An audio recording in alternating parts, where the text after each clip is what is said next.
Shalom jemaat Tuhan yang saat ini beribadah di rumah masing-masing. Salam sehat untuk kita semua. Selamat pagi. Kita bersyukur untuk segala kemurahan Tuhan yang boleh kita rasakan sampai hari ini. Kita bangun dalam keadaan sehat, itu semua karena kebaikan Tuhan. Kita akan mulai ibadah kita pada pagi hari ini. Saya mau ajak Bapak Ibu Saudara, kita mau datang kepada Tuhan dengan sikap hati yang siap untuk menyembah Tuhan.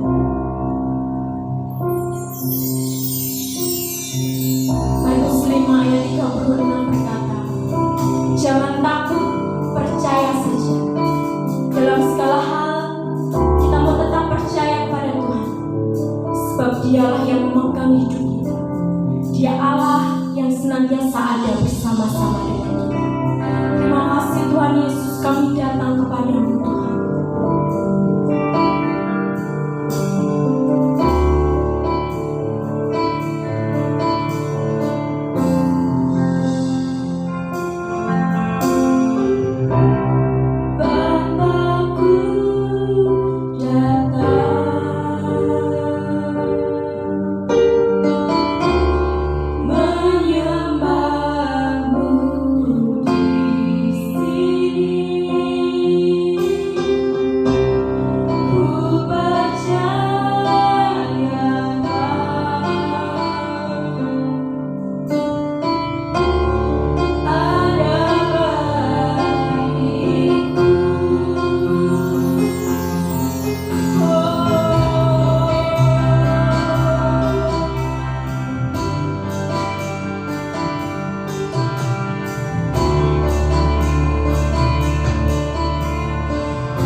kami bersyukur Tuhan, karena kami memiliki Engkau sebagai Tuhan dan Raja kami. Engkau Allah yang layak disembah, Engkau Allah yang layak ditinggikan. Saat pagi hari ini Tuhan, kami mulai ibadah kami. Tuhan pimpin, Tuhan berkati setiap keluarga demi keluarga yang saat ini beribadah di rumah masing-masing. Kiranya perlindungan Tuhan, penyertaan Tuhan, bahkan sukacita yang dari Tuhan boleh tercurah bagi setiap kami umat. Hanya di dalam satu nama Tuhan kami Yesus Kristus kami berdoa dan mengucap syukur. Haleluya. Amin.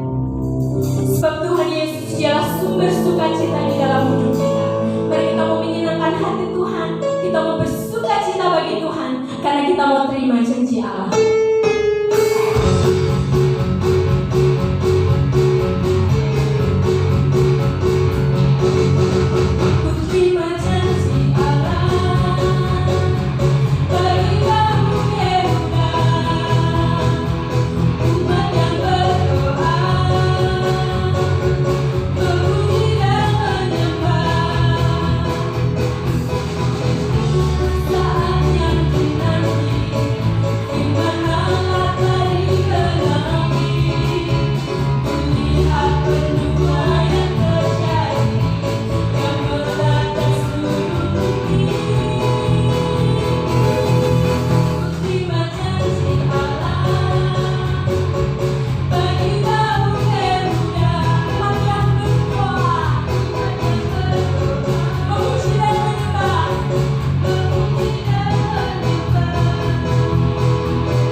Roma 8 ayat 28 berkata demikian.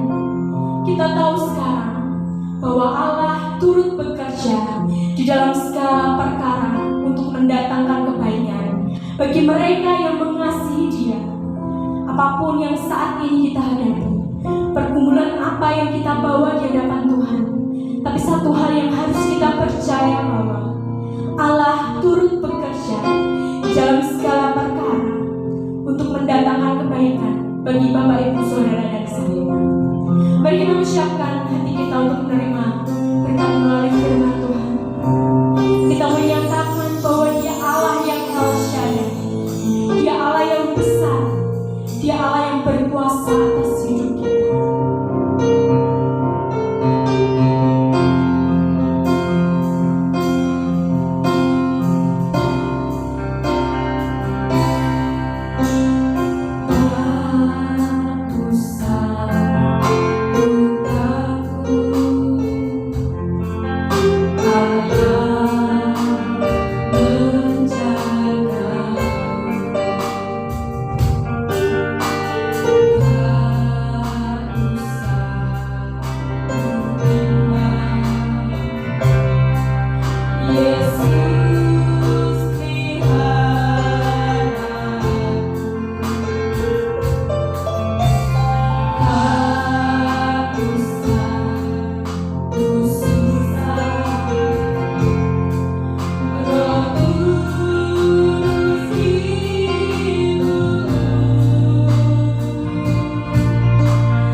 kami yang di surga, kami bersyukur kepadamu kesempatan yang Tuhan masih izinkan kami boleh beribadah kepadamu.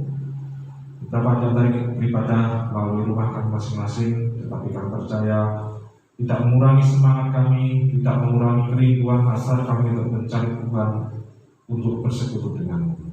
Berkati kami semua pada kesempatan ini, kiranya firman Tuhan akan terus menguatkan, membangkitkan, meneguhkan, dan juga akan mengarahkan hidup kami. Terima kasih Tuhan, terima kasih. Kami siap untuk belajar firman Tuhan. Di dalam nama Tuhan Yesus kami berdoa.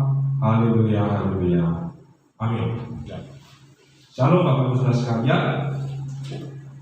Pada kesempatan ini kita akan masih belajar tentang pemuritan dalam keluarga, ya. Masih dengan tema gereja kita berkaitan dengan pemuritan dalam keluarga. Kita akan melihat di dalam Kejadian pasal 29. Kejadian 29 ayat 31 sampai 35. Kejadian 29 ayat 31 sampai 35. Saya akan bacakan, silakan semua bisa menyimak. Ketika Tuhan melihat bahwa Lea tidak dicintai, dibukanyalah kandungannya. Tetapi Rahel mandul. Lea mengandung lalu melahirkan seorang anak laki-laki dan menamainya Ruben. Sebab katanya, sesungguhnya Tuhan telah memperhatikan kesengsaraanku. Sekarang tentulah aku akan dicintai oleh suamiku. Mengandung pula Lea, lalu melahirkan seorang anak laki. Maka ia berkata, sesungguhnya Tuhan telah mendengar bahwa aku tidak dicintai. Lalu diberikannya pula anak ini kepadaku. Maka ia menamai anak itu Simeon. Mengandung pula Lea, lalu melahirkan seorang anak laki-laki. Maka ia berkata, sekali ini suamiku akan lebih erat kepadaku, karena aku telah melahirkan 3 anak laki-laki baginya. Itulah sebabnya ia menamai anak itu Lewi. Mengandung pula Lea, lalu melahirkan seorang anak laki-laki. Maka ia berkata, sekali ini aku akan bersyukur kepada Tuhan. Itulah sebabnya ia menamai anak itu Yehuda. Sudah itu ia tidak melahirkan lagi. Bapak Ibu saudara sekalian yang dikasihi Tuhan, kita belajar dari keluarga Yakub. Nanti kalau Bapak Ibu bisa perhatikan lanjutan dari ayat-ayat ini ada persaingan antara Lea dengan Rahel. Ya. Yakub ini adalah pribadi yang unik, apalagi keluarganya ini keluarga yang unik. Dan dari kisah ini kita belajar bahwa hidupnya jauh dari sempurna.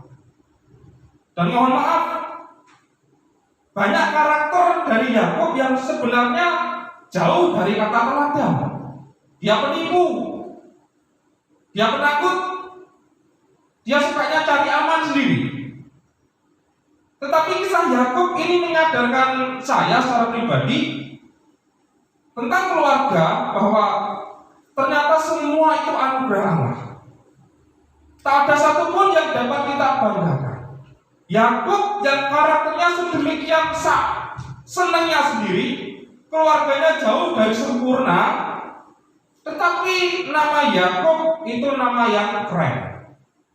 Karena Allah dikenal sebagai Allah Abraham, Allah Ishak, dan Allah Yakub. Allah nggak malu disebut sebagai Allah Yakub. Bahkan dari nama Yakub ini ke depan akan berganti nama menjadi Israel, satu bangsa yang spesial. Bapak Ibu, kembali saya diingatkan bahwa belajar dari keluarga Daud ini semua itu hanya karena anugerah Tuhan. Semua karena perjanjian kasih setia yang ada di dalam Yesus Kristus, Tuhan yang kita sembah. Bahkan di dalam keluarga pun kita melihat keluarga Yakub ini ternyata dia pilih kasih. Bapak Ibu perhatikan, Yakub ini punya 12 anak laki-laki, 1 anak perempuan. Di antara 13 anaknya ini, Yusuf yang paling dikasihi. Dia pilih kasih. Dan dari kisah ini, kita melihat sosok atau pribadi dari Yakub ini, dia pasif, dia pendiam, menang. Dia cenderung tanpa power, kurang berotoritas dalam keluarga. Buktinya apa? Perhatikan detail-detail cerita ini. Dalam proses kelahiran 4 anaknya, bahkan nanti Anda bisa cek di dalam Alkitab, proses kelahiran 11 anaknya laki-laki ini, tidak ada satupun nama yang diberikan oleh Yakub. Dari 12 anak laki-laki Yakub, hanya 1 nama yang diberikan oleh Yakub sendiri. Itu pun karena dia berdebat dengan istrinya, Benyamin. Dari kisah ini perhatikan, Lea lahir anak yang pertama, Ruben, ya. Dan Alkitab berkata, Lea mengandung lalu melahirkan seorang anak laki-laki, ayat 32, dan menamainya Ruben.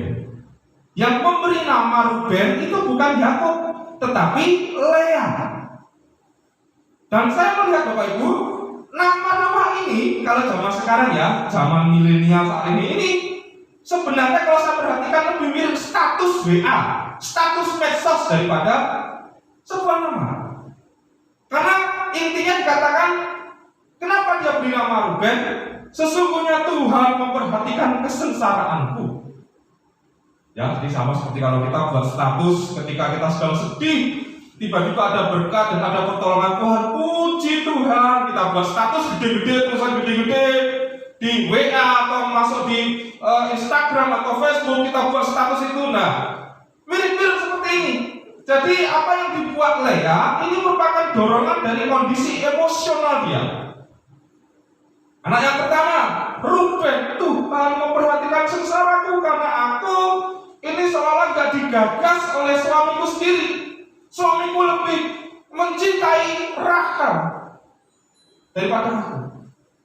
Kemudian anak yang kedua, ayat yang ke-33, mengandung mulalah ia lalu melahirkan seorang anak laki-laki, dan ia berkata, sesungguhnya Tuhan telah mendengar bahwa aku tidak dicintai, lalu diberikannya pula anak ini kepadaku, maka ia menamai anakku Simeon.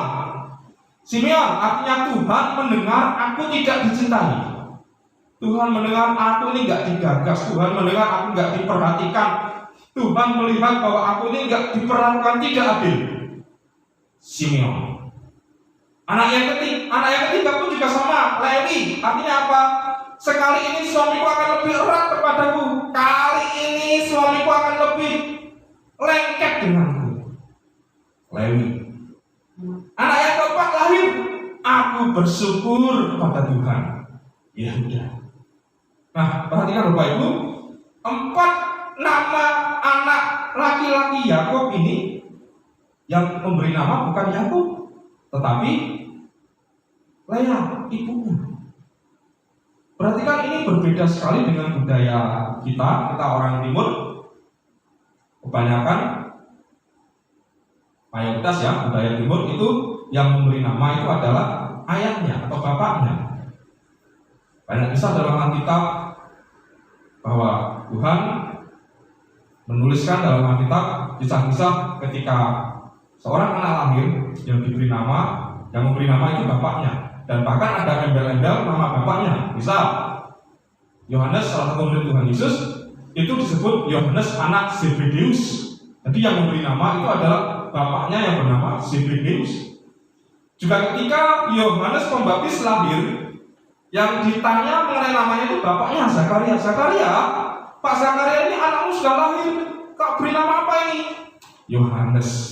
Nah, Bapak Ibu, dari kisah-kisahnya Anda bisa bayangkan Yakub dari 11 anak laki-laki yang lahir dalam keluarganya, semua yang bernama ibunya.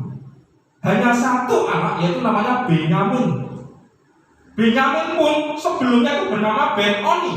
Ketika itu Rahel di Bethlehem, dia mau melahirkan karena sudah HPL-nya, melahirkan dan ternyata ini anaknya susah lahir, susah keluarnya, bahkan berujung pada kematian Rahel.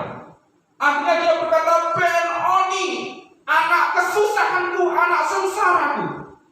Tapi buru-buru Yakub berkata, ini bukan Ben-Oni, ini Benyamin, anak dari tangan kananku, anak kepercayaan. Nah, baru itu Yakub berotoriter, berkuasa, memberi nama. Sehingga adik Yusuf ini seterusnya bukan dipanggil Ben-Oni, tapi Benyamin, nama yang diberi oleh Yakub. Bapak Ibu kembali perhatikan ini. Melihat kisah pemberian nama-nama dari anak Yakub, kadang kita heran ya, nama kok mirip status media sosial ini, status WA, status medsos. Ruben, aku susah. Simeon, aku enggak dicintai. Lewi, kali suamiku pasti akan lebih lengket, lebih sayang. Yehuda, aku bersyukur. Nah, Bapak Ibu, saudara sekalian, sekali lagi dari kisah ini kita belajar keluarga yang ideal itu ternyata tidak gampang. Tetapi yang keren, Bapak Ibu, Anda bisa baca di bagian akhir kitab Kejadian 49, Anda bisa lihat di sana, Yakub memberkati anak-anaknya, Yakub menubuati anak-anaknya, Yakub memberi arah untuk hidup anak-anaknya. Kali ini Yakub berotoritas, padahal sebelum-sebelumnya sejak awal dia sama sekali tidak memberi arahan. Sama seperti contohnya misal ketika anak saya lahir perempuan, jauh-jauh hari saya cari ide, saya crossing, dan tiba-tiba saya terinspirasi dari kata God is our victory. Tuhan adalah kemenanganku. Tuhan adalah kemenangan kita. Terus sebabnya anak saya ada Giovannes, dan saya terinspirasi salah satu bagian dalam Alkitab tentang malaikat yang bernama Seraf.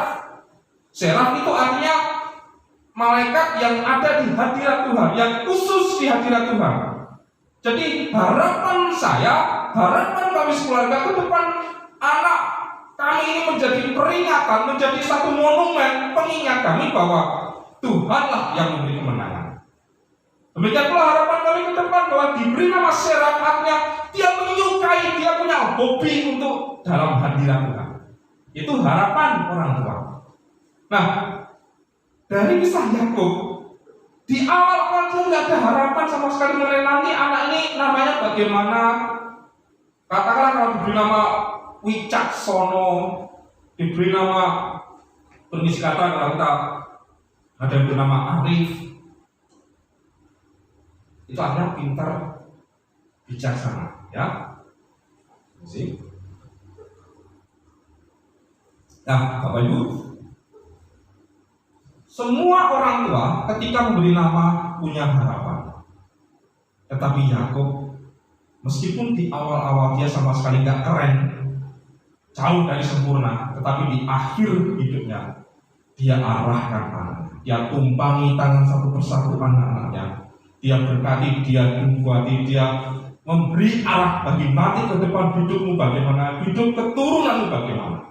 Nah, inilah yang saya ingin kita belajar bersama-sama pada kesempatan ini, memberi pengarahan, tentang memberi pengarahan.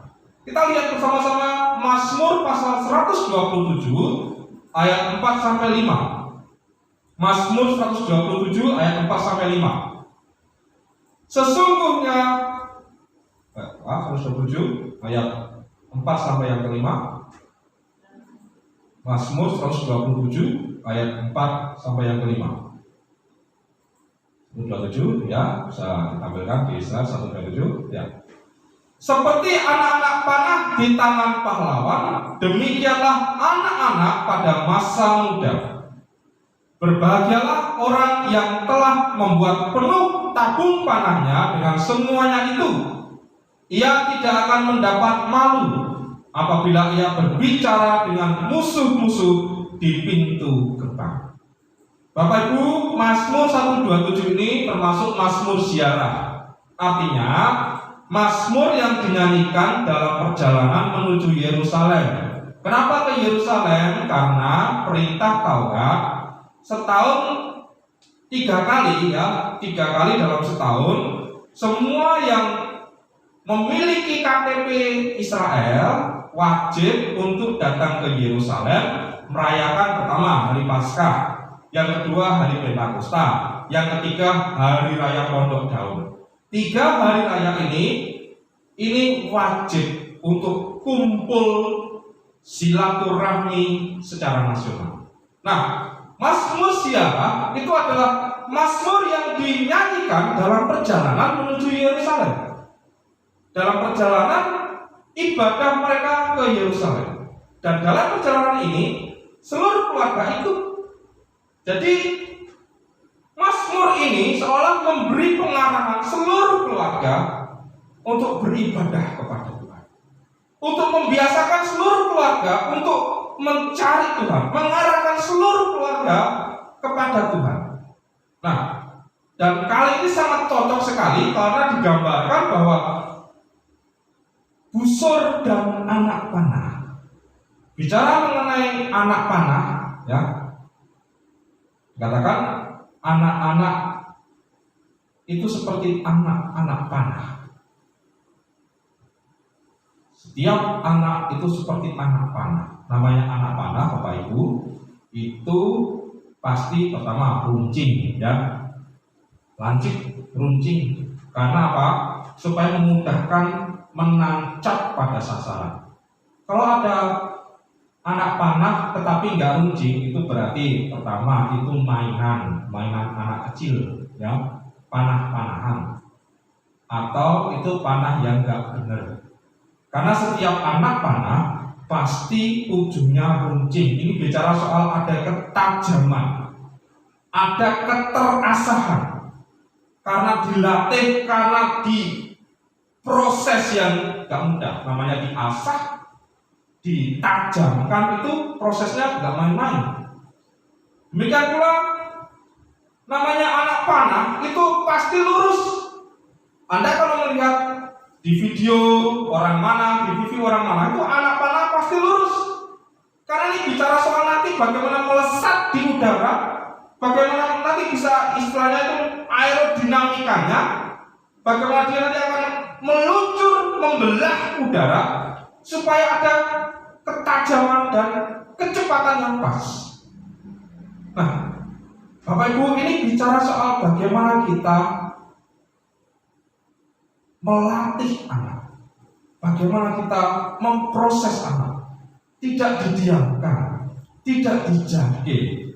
Belajar dari kisah Yakub tadi, sejak lahir anaknya hingga anaknya dewasa, tidak ada pengarahan dari Yakub.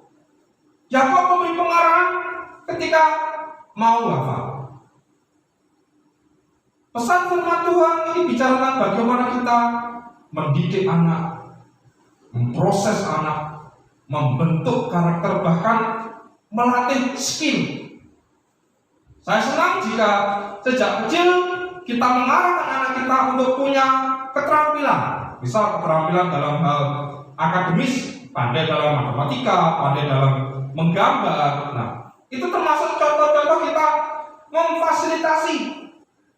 Kita mungkin sempat meleskan anak supaya semakin terampil, atau mungkin sejak kecil kita arahkan, seperti saya mengarahkan anak saya supaya nanti belajar main keyboard. Sesekali saya ajari keyboard supaya ke depan nanti keyboard ini bisa digunakan untuk pelayanan.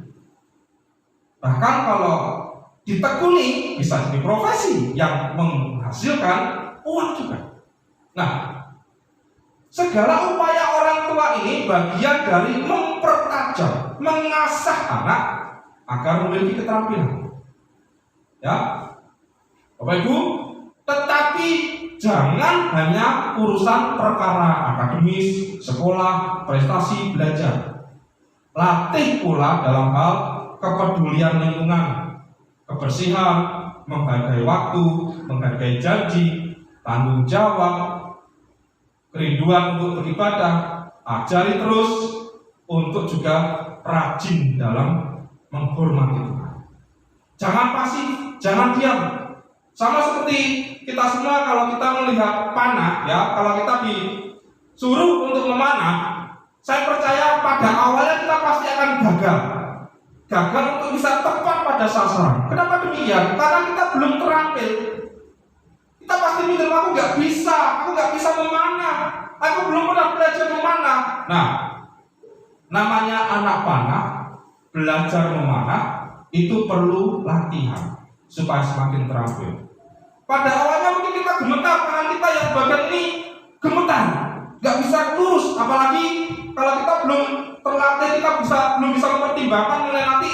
Biasanya panah itu membentuk semacam parabola, nggak bisa lurus, pasti kalau jauh akan parabola. Nah, belajar memperhatikan angin, kecepatan angin, tangan kita, ketahanan. Nah, ini contoh-contoh kita belajar, kita terampil semakin berlatih. Sama juga dalam hal mempertajam anak, melatih anak, harus terus-menerus, harus intens. Jangan lelah, jangan menyerah. Kadang kita gagal, tidak apa-apa, ada masalah. Yang penting kita ada arah.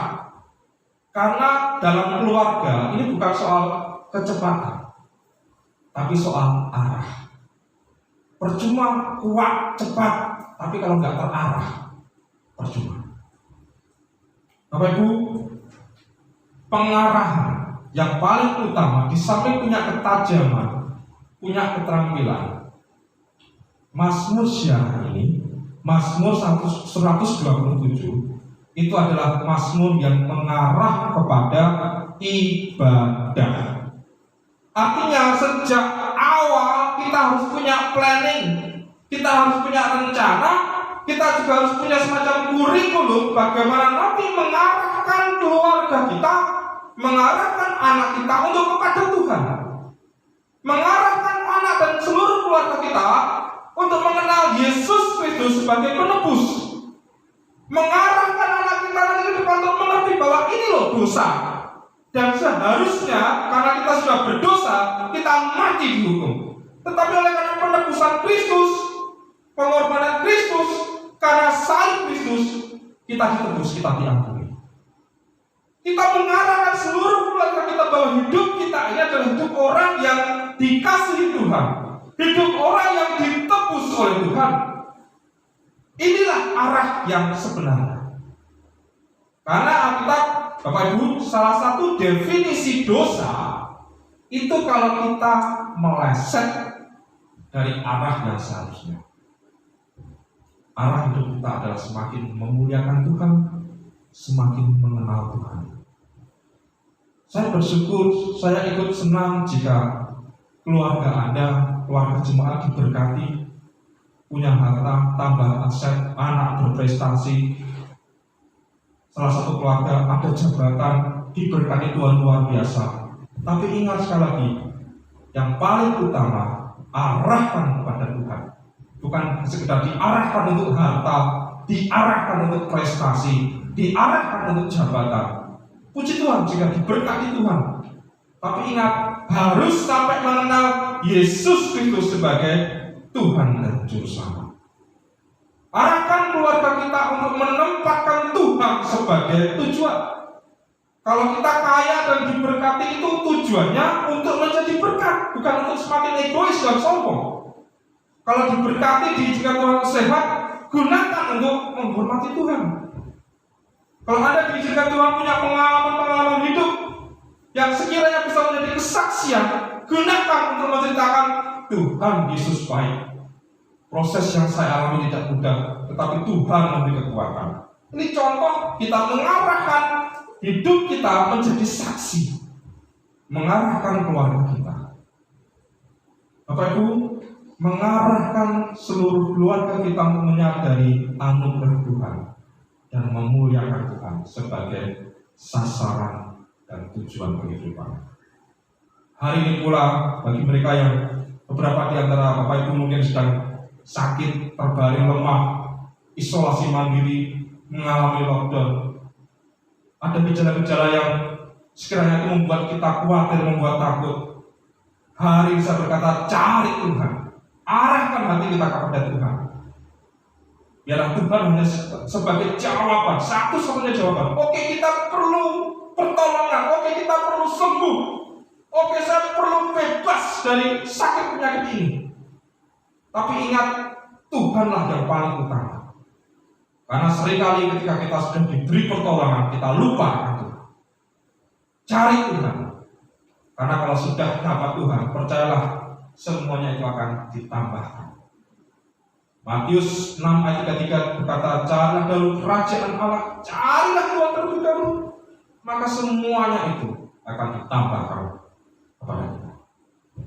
Amin. Tuhan Yesus memberkati. Mari kita berkepala, kita berdoa. Bapa kami yang di surga, kami bersyukur untuk firman Tuhan ini.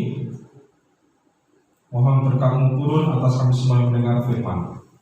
Diberkati, diarahkan, baik kami maupun seluruh keluarga kami. Terima kasih Tuhan, terima kasih. Kami bersyukur di dalam nama Tuhan Yesus kami berdoa. Haleluya, haleluya. Amin.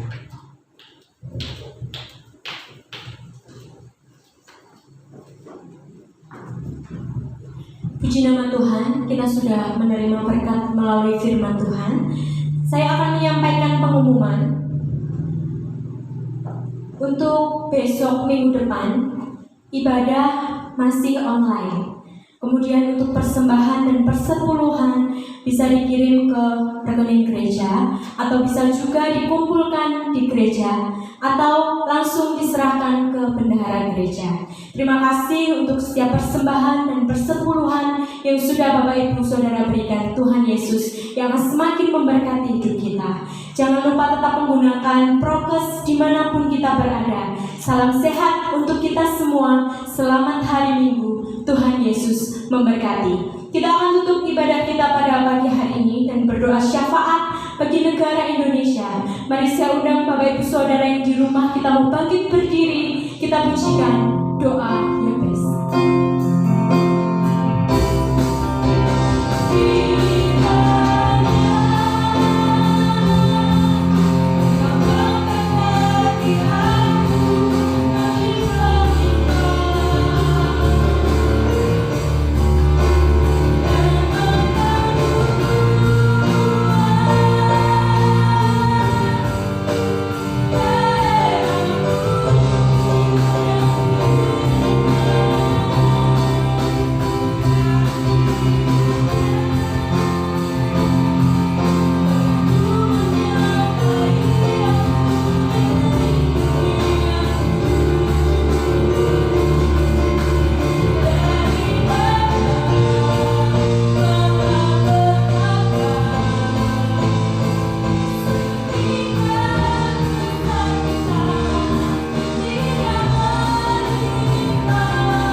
Bapa kami yang bertata di dalam surga, kami kembali satukan hati berdoa untuk bangsa dan kota kami Tuhan.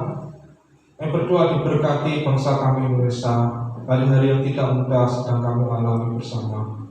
Kami berkati pemerintah dan segala aparat yang berusaha untuk menekan penyebaran virus corona, namun juga tenaga kesehatan, rumah sakit. Tuhan tolong berkati, beri hikmat, beri kekuatan. Banyak orang yang kehilangan keluarga, Tuhan kuatkan, hiburkan mereka. Kami berdoa melalui tempat ini bagi yang sedang isolasi mandiri, yang daerahnya mengalami lockdown, maupun juga yang saat ini ketika mendengar ibadah ini, mengikuti ibadah ini terbaring di rumah sakit. Kami satukan hati berdoa di dalam nama Tuhan Yesus. Tuhan jamah, Tuhan sembuhkan, Tuhan pulihkan. Kuasa nama Kristus Yesus, Tabib Agung, Juru Selamat kami, menyembuhkan, memulihkan.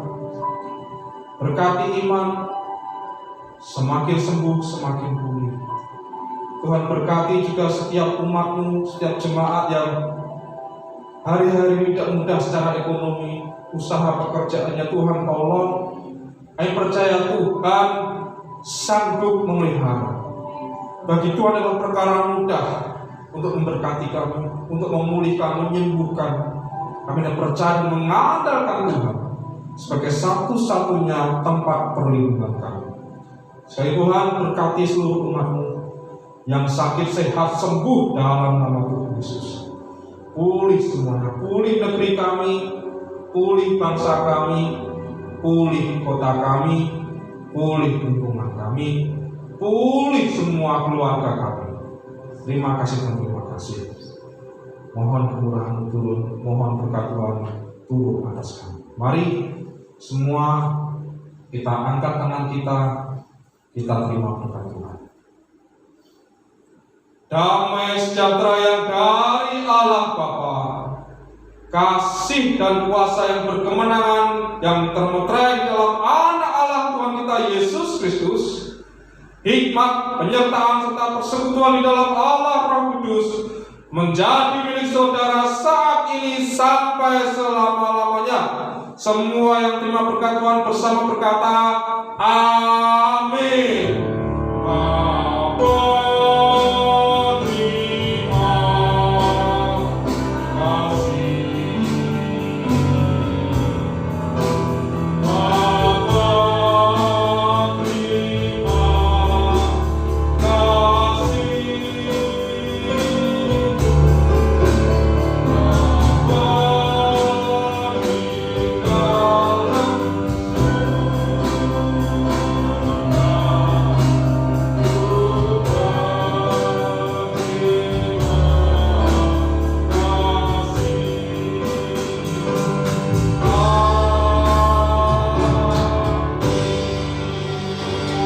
Yesus memberkati.